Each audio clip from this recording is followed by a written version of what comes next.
ಎಲ್ಲ ನನ್ನ ಮಂಡ್ಯ ಜಿಲ್ಲೆಯ ಅಂಬರೀಷ್ ಅಭಿಮಾನಿ ಸಂಘದ ಎಲ್ಲ ಸ್ನೇಹಿತರೆ ಹಾಗೂ ನಮ್ಮ ಜೊತೆಯಲ್ಲಿ ಎಲ್ಲ ರಾಜಕಾರಣ ಮಾಡಿದ ಹಾಗೂ ಅಂಬರೀಷ್ ಅಣ್ಣನ ಎಲ್ಲ ಹಿತೈಷಿಗಳು ಬೆಂಬಲಿಗರೇ, ತಮ್ಮೆಲ್ಲರಿಗೂ ವೈಯಕ್ತಿಕವಾಗಿ ತಮ್ಮಲ್ಲಿ ಕೇಳ್ಕೊಳ್ಳೋದೇನೆಂದರೆ, ಏಕೆಂದರೆ ನಮ್ಮ ಸುಮಲತಾ ಅಮ್ಮ ಅವ್ರಿಗೆ ಏನು ನಿರ್ಣಯ ತಗೋಬೇಕು ಅಂದರೆ ದಯವಿಟ್ಟು ನಾನು ಮನವಿ ಮಾಡ್ಕೊಳ್ಳೋದೇನೆಂದರೆ, ನಿಮ್ಮನ್ನು ನಂಬಿ ಅಂಬರೀಷ್ ಅಭಿಮಾನಿಗಳಿರ್ಬೋದು, ರಾಜಕಾರಣಿಗಳಿರ್ಬೋದು, ಯಾರೇ ಇರ್ಬೋದು, ನಿಮ್ಮನ್ನ ಅಂದರೆ ನಿಮ್ಮ ಮನೆಯನ್ನು ನಂಬಿ ನಾವೆಲ್ಲ ರಾಜಕೀಯ ಮಾಡ್ತಾ ಇದ್ದೀವಿ. ದಯವಿಟ್ಟು ನೀವು ಏನಾದ್ರು ಒಳ್ಳೆ ನಿರ್ಧಾರ ತಗೊಳ್ಳಿ. ಯಾಕಂದ್ರೆ ಎಲ್ಲಾರು ಉಳಿಸ್ಕೊಳ್ಳಿ. ನಿಮ್ಮ ವೈಯಕ್ತಿಕ ಏನು ರಾಜಕೀಯ ಬೇಕಾಗಿಲ್ಲ. ಅಂಬರೀಷ್ ಅಣ್ಣವ್ರ ಮನೆಗೆ ರಾಜಕಾರಣ ಏನು ಬೇಕಾಗಿಲ್ಲ. ಇಷ್ಟೊಂದು ಜನ ಅಲ್ಲ, ಇದೇ ಕಡಿಮೆನೆ. ಯಾಕಂದ್ರೆ ಎಷ್ಟೋ ಜನ ಗೊತ್ತಿಲ್ಲ. ಇವತ್ತು ತಾವು ಮಂಡ್ಯದಲ್ಲಿ ಸಭೆ ಮಾಡಿದ್ರೆ ಅದ್ದೂರಿಯಾಗಿ ಜನ ಬರ್ತಾರೆ, ಅವ್ರ ಅಭಿಪ್ರಾಯ ಹೇಳ್ತಾರೆ. ಇವರೆಲ್ಲ ನಮ್ಮೆಲ್ಲಾನು ಸಹ ಯಾವುದೇ ಕಾರಣಕ್ಕೂ ಕೈ ಬಿಡಬೇಡಿ. ರಾಜಕೀಯದಲ್ಲಿ ನಿಮ್ಮ ವೈಯಕ್ತಿಕವಾಗಿ ಕೆಲವು ಲಾಭ ನಷ್ಟ ಬೇರೆ, ಆದರೆ ಜೊತೆಲಿರೋನ್ನ ನೀವು ತಗೊಳ್ಳಲ್ಲ, ವಿಶ್ವಾಸ ತಗೊಳ್ತೀರಿ ಅಂತ ತಮ್ಮೆಲ್ಲರಿಗೂ ಭರವಸೆ ಇದೆ. ಆ ಕಾರಣದಿಂದ ತಮ್ಮೆಲ್ಲರ ಪರವಾಗಿ ನಾನು ಸುಮಲತಾ ಅಮ್ಮರಲ್ಲಿ ಕೇಳ್ಕೊಳ್ಳೋದೇನೆಂದ್ರೆ, ಒಳ್ಳೆ ಡಿಸಿಷನ್ ತಗೊಂಡು ನಮ್ಮೆಲ್ಲರನ್ನು ಜೊತೆಗೆ ತಗೊಂಡೋಗಿ ನಾವೆಲ್ಲ ನಿಮ್ಮ ಹಿಂದೆಡೆ ಇರ್ತೀವಿ ಅಂತ ಈ ಸಭೆಯಲ್ಲಿ ಹೇಳಿ, ನೀವು ಯಾವುದೇ ಕಾರಣಕ್ಕೂ ಇಂಥ ಕಷ್ಟ ಪರಿಸ್ಥಿತಿಲಿ ನೀವು ಎದೆಗುಂದಬೇಡಿ. ಯಾಕೆಂದ್ರೆ ಅಂತಂಥ ಪರಿಸ್ಥಿತಿಲೇ ತಾವು ಫೇಸ್ ಮಾಡಿ ಮಂಡ್ಯದಲ್ಲಿ ಲೋಕಸಭಾ ಸದಸ್ಯರಾಗಿದ್ದೀರಿ. ಇಡೀ ರಾಷ್ಟ್ರ ರಾಜ್ಯ ಮೆಚ್ಚುವಂತ ಒಬ್ಬ ನಾಯಕಿಯಾಗಿದ್ದೀರಿ. ಆ ಕಾರಣದಿಂದ ನೀವು ಎಲ್ಲಾನು ದೃಷ್ಟಿ ಇಟ್ಕೊಂಡು ಇನ್ನೂ ಎಷ್ಟೋ ಜನ ಇದ್ದಾರೆ ನಿಮ್ಮ ನಂಬಿ, ದಯವಿಟ್ಟು ನೀವು ಒಳ್ಳೆ ನಿರ್ಣಯ ತಗೊಳ್ಳಿ ಅಂತ ತಮ್ಮಲ್ಲಿ ವೈಯಕ್ತಿಕವಾಗಿ ಕೇಳಿ, ಹಾಗೂ ಈ ಒಂದು ಕಾರ್ಯಕ್ರಮಕ್ಕೆ ತಾವೆಲ್ಲ ಆಗಮಿಸಿದ್ರೆ ನಿಮ್ಮೆಲ್ಲರಿಗೂ ವೈಯಕ್ತಿಕವಾಗಿ ಅಂಬರೀಷ್ ಅಣ್ಣರ ಪರವಾಗಿ ತುಂಬ ಹೃದಯದ ಧನ್ಯವಾದ ಅರ್ಪಿಸ್ತೇನೆ. KR ಪೇಟೆ ಸೀಲ್ನೇರಿ ಅಂಬರೀಷ್ ಅವರು ದಯವಿಟ್ಟು ಸಮಯಾವಕಾಶ ಕಡಿಮೆ ಇರೋದ್ರಿಂದ 2 ನಿಮಿಷ ಮಾತಾಡ್ಬೇಕಾಗ್ತದೆ.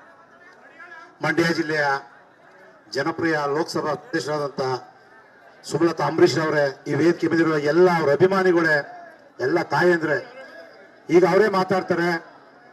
ಏನು ನೀವೆಲ್ಲ ಪ್ರಬುದ್ಧ ಮತದಾರರಿದ್ದೀರಿ. ನಿಮ್ಗೆಲ್ಲ ಪ್ರತಿಯೊಂದು ದಿನದ ಎಲ್ಲ ವಿಚಾರಗಳು ತಮ್ಗೆ ಗೊತ್ತಿದೆ. ಕಳೆದ ವಿಧಾನಸಭಾ ಲೋಕಸಭಾ ಚುನಾವಣೆಯಲ್ಲಿ ಯಾವ ರೀತಿ ನೀವೆಲ್ಲರೂ ಆಶೀರ್ವಾದ ಮಾಡಿ ಗೆಲ್ಸಿದಿರಿ.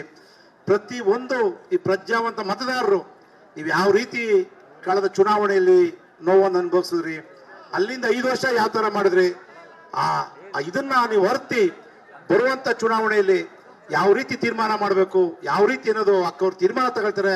ಅದಕ್ಕೂ ಮಿಗಿಲಾಗಿ ನೀವು ವೈಯಕ್ತಿಕವಾಗಿ ನಿಮ್ಗೆ ಎಲ್ಲ ವಿಚಾರ ಗೊತ್ತಿದೆ, ಎಲ್ಲ ಮಾಧ್ಯಮದ ಮುಂದೆ ಇದ್ದೀರಿ, ನೀವು ಪ್ರತಿಯೊಂದು ವಿಚಾರ ಗೊತ್ತಿದೆ. ನಿಮ್ಗೆ ವೇದಿಕೆ ಮೇಲೆ ಮುಖಂಡರು ಹೇಳೋ ಅವಶ್ಯಕತೆ ಇಲ್ಲ. ಅಕ್ಕವ್ರು ಏನೇ ತೀರ್ಮಾನ ತಗೊಳ್ಳಿ, ನೀವು ಕೂಡ ಅವ್ರ ಜೊತೆ ಸಹಕರಿಸಿದ್ರಿ, ನಿಮ್ ಜೊತೆ ಅವರು ಇರ್ತಾರೆ ಅಂತ ಹೇಳ್ತಾ 2 ಮಾತಾಡಲಿಕ್ಕೆ ಅವಕಾಶ ಮಾಡಿಕೊಟ್ಟದ್ದು ಎಲ್ಲ ಗಣ್ಯರಿಗೆ ವಂದಿಸಿ ನಾನು ಮಾತು ಮುಗಿಸ್ತೀನಿ. ನಮಸ್ಕಾರ. ಎಲ್ಲ ನನ್ನ ಮಂಡ್ಯ ಜಿಲ್ಲೆಯ ಸ್ವಾಭಿಮಾನಿ ಮತದಾರ ಬಂಧುಗಳೇ, ಇವತ್ತು ಏನು 2019 ಇತಿಹಾಸ ಇತ್ತು, ಇದು 2024ಕ್ಕೆ ಪುನಃ ಚುನಾವಣೆ ರಿಪೀಟ್ ಆಗ್ತಾ ಇದೆ. ದಯಮಾಡಿ ಎಲ್ಲರೂ ಅರ್ಥ ಮಾಡ್ಕೊಬೇಕು. ನಮಗೆ 2019ರಿಂದ 2024 ತನಕ 2019ರಲ್ಲಿ ನಾವು ಸುಮಲತಾ ಅಂಬರೀಷ್ ಅವ್ರನ್ನ ಚುನಾವಣೆ ಬಂದು ನಿಂತ್ಕೊಳ್ಳಿ ಅಂತ ಹೇಳಿದಾಗ ಅವ್ರ ಚುನಾವಣೆಗೆ ಇಷ್ಟ ಇರಲಿಲ್ಲ, ಅವರು ಚುನಾವಣಾ ರಾಜಕೀಯಕ್ಕೆ ಬರಕ್ಕೆ ಇಷ್ಟ ಇರಲಿಲ್ಲ. ಅದೇ ತಾನೇ ಅಂಬರೀಷ್ ಅಣ್ಣ ನಿಧನ ಹೊಂದಿದ್ರು. ಆ ನಿಧನದಿಂದ ಇನ್ನೂ ಕೂಡ ಅವರು ಚೇತರಿಸ್ಕೊಂಡಿರ್ಲಿಲ್ಲ.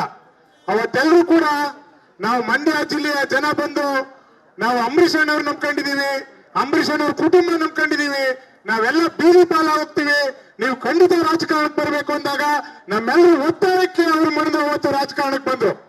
ಇವತ್ತಿನ ದಿನ 2019ರಿಂದ 24ರವರೆಗೆ ಅವ್ರು ಮಾಡಿರ್ತಕ್ಕಂಥ ಸಾಧನೆಗಳು ನಮ್ಮ ಮಂಡ್ಯ ಜಿಲ್ಲೆಯ ಕಣ್ಮುಂದೆ ಇದೆ. ನಾವು ಯಾವತ್ತೂ ಕೂಡ ಯಾರ ಅಡಿಯಾಳಾಗಿ ಅಂಬರೀಷ್ ಅಣ್ಣ ಕುಟುಂಬ ಇಲ್ಲ. ದಯಮಾಡಿ ಅರ್ಥ ಮಾಡ್ಕೊಬೇಕು. ಅಂಬರೀಷ್ ಅಣ್ಣನೇ. ಆ ಕುಟುಂಬಕ್ಕೆ ಯಾವುದೇ ರೀತಿಯಾದಂತ ಯಾವ ರಕ್ಷಣೆ ಬೇಕಾಗಿಲ್ಲ. ಆ ಕುಟುಂಬಕ್ಕೆ ಅಂಬರೀಷ್ ಅಣ್ಣ ಯಾವಾಗ್ಲೂ ಶ್ರೀರಕ್ಷೆಯಾಗಿ ಇರ್ತಾರೆ. ಆ ನಿಟ್ಟಿನಲ್ಲಿ ಈಗೇನು ನಾವು ಹೇಳಿದ್ವಿ 2019ರಿಂದ 24ಕ್ಕೆ ನಾವು ಬಿಜೆಪಿಗೆ ಸಪೋರ್ಟ್ ಮಾಡ್ತೀನಿ ಅಂತ ಹೇಳಿ ಅಕ್ಕ ನಮಗೆ ಹೇಳಿದಾಗ ನಾವೆಲ್ಲರೂ ಕೂಡ ತುಂಬಾ ಸಂತೋಷದಿಂದ ಒಪ್ಕೊಂಡ್ವಿ.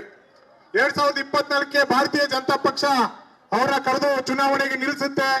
ಮೈತ್ರಿ ಆಗೋಕ್ಕೂ ಮೊದಲೇ ಅವರು ಖಂಡಿತ ಭಾರತೀಯ ಜನತಾ ಪಕ್ಷದ ಅಭ್ಯರ್ಥಿ ಆಗ್ತಾರೆ ಅಂತ ಹೇಳಿ ನಮ್ಗೆಲ್ಲರೂ ಕೂಡ ಆಶಾಭಾವನೆ ಇತ್ತು. ಯಾಕೋ ಗೊತ್ತಿಲ್ಲ, 2019-24 ಆದಾಗ ಮೈತ್ರಿ ಆಯ್ತು. ಮೈತ್ರಿ ಕ್ಯಾಂಡಿಡೇಟ್ ಇವತ್ತು ಕುಮಾರಸ್ವಾಮಿ ಅವ್ರನ್ನ ಅನೌನ್ಸ್ ಮಾಡಿದೆ.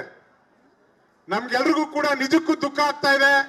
ನಾವು ಭಾರತೀಯ ಜನತಾ ಪಕ್ಷವನ್ನ ಮಂಡ್ಯ ಜಿಲ್ಲೆಯಲ್ಲಿ ಬೆಳೆಸಬೇಕು, ಅದನ್ನ ಉಳಿಸ್ಬೇಕು. ಭಾರತೀಯ ಜನತಾ ಪಕ್ಷನ ಮಂಡ್ಯ ಜಿಲ್ಲೆಯಲ್ಲಿ ಈ ಸಲ ಕಮಲ ಅರಳಿಸ್ಬೇಕು ಅಂತ ಇಡೀ ಮಂಡ್ಯ ಜಿಲ್ಲೆಯ ಜನ ಎಲ್ಲ ಕಾತರಾಗಿತ್ತು. ಆದ್ರೆ ಬಹಳ ನಿರಾಸೆ ಆಗಿದೆ. ಆ ನಿರಾಸೆ ಏನೇ ಆದ್ರೂ ಕೂಡ ನಿಮ್ಮ ಜೊತೆ ನಾವು ಮಂಡ್ಯ ಜಿಲ್ಲೆಯ ಜನ ಯಾವತ್ತೂ ಕೂಡ ಇರ್ತೀವಿ, ಮುಂದೆನೂ ಕೂಡ ಇರ್ತೀವಿ. ನಮಗೆ ಈಗಾಗಲೇ ಹೇಳ್ದಂಗೆ ಎಲ್ಲರೂ ಕೂಡ ಅವರವರ ಅಭಿಪ್ರಾಯವನ್ನ ವ್ಯಕ್ತ ಮಾಡಿದ್ರು. ನಮ್ದೆಲ್ಲರೂ ಒಂದೇ ಕೋರಿಕೆ, ನೀವು ಈ ಸಲ ಚುನಾವಣಾ ಕಾಲದಲ್ಲಿ ನಿಂತೇ ನಿಲ್ಬೇಕು. ಖಂಡಿತ ನೀವು ಪಕ್ಷೇತರ ಅಭ್ಯರ್ಥಿ ಆಗಾದ್ರೂ ಸರಿ ಈ ಸಲ ಕಂಟೆಸ್ಟ್ ಮಾಡಬೇಕು ಅಂತ ಹೇಳಿ ನಮ್ಮೆಲ್ಲರಿಗೂ ಕೂಡ ಆಶಾಭಾವನೆ ಇದೆ.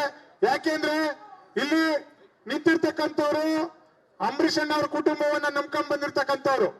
ಅಂಬರೀಷ್ ಅಣ್ಣವರು ಕಳೆದ 30 ವರ್ಷದಲ್ಲಿ ರಾಜಕಾರಣವನ್ನ ಅವರು ನಿಷ್ಠೆಯನ್ನ ಮಾಡ್ಕೊಂಡ್ ಬಂದಂತವ್ರು. ಅದೇ ರೀತಿ ಆ ನಿಟ್ಟಿನಲ್ಲಿ ನಮ್ಮ ಸುಮಲತಾ ಅಂಬರೀಷ್ ಅವರು ಕೂಡ 5 ವರ್ಷದಲ್ಲಿ ಎಲ್ಲಾ ಜನಕ್ಕೂ ಕೂಡ ನಿಷ್ಠೆಯಿಂದ ಪ್ರಾಮಾಣಿಕವಾಗಿ ಅವರು ಕೆಲಸವನ್ನ ಮಾಡ್ಕೊಂಡ್ ಬಂದಿದ್ದಾರೆ.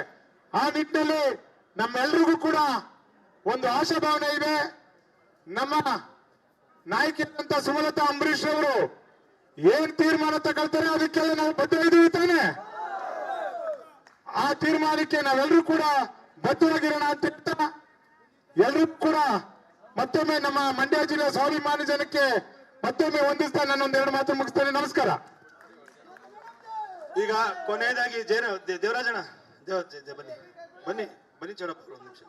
ಮಳವಳ್ಳಿ ಭಾಗದಿಂದ ಚೌಡಪ್ಪರು ಅನಂತರ ಎಲ್ಲ ನನ್ನ ಪ್ರೀತಿಯ ಅಣ್ಣ ತಮ್ಮಂದಿರ ಅಕ್ಕ ತಂದಿದ್ದಾರೆ. ಈಗ ನಮಗೆ ಒಂದೇ ಒಂದು ವಿಷಯ ಏನಪ್ಪಾ ಅಂದ್ರೆ ಮಂಡ್ಯ ಜನ ಹಾಗೂ ಅಭಿಮಾನಿಗಳು ಅವರನ್ನು ಉಳಿಸ್ಕೊಂಡು ಅಕ್ಕನು ಕೂಡ ಮಂಡ್ಯ ಸಂಪರ್ಕನ ಬಿಡದಂಗೆ ನಮ್ಮ ಜೊತೆ ಇರಬೇಕು ಅಂತ ನಾನು ಇದರಲ್ಲಿ ವೇದಿಕೆಯಲ್ಲಿ ಮನವಿ ಮಾಡ್ಕೊಳ್ತೀನಿ.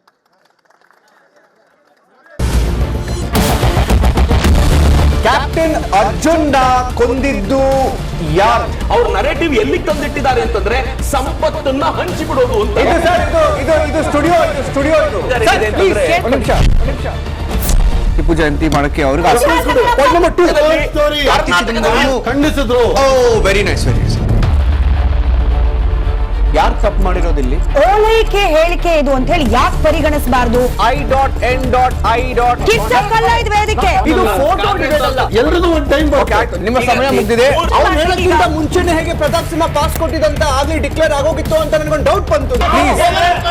ಸಾಕು ನಿಲ್ಸಿ, ಸಾಕು ನಿಲ್ಸಿ. ಕೆಟ್ಟ ಪದ ಬಳಕೆ ಕಾಂಬಿನೇಷನ್ ಇಟ್ಟಿಲ್ಲ ನಾವಿಲ್ಲಿ.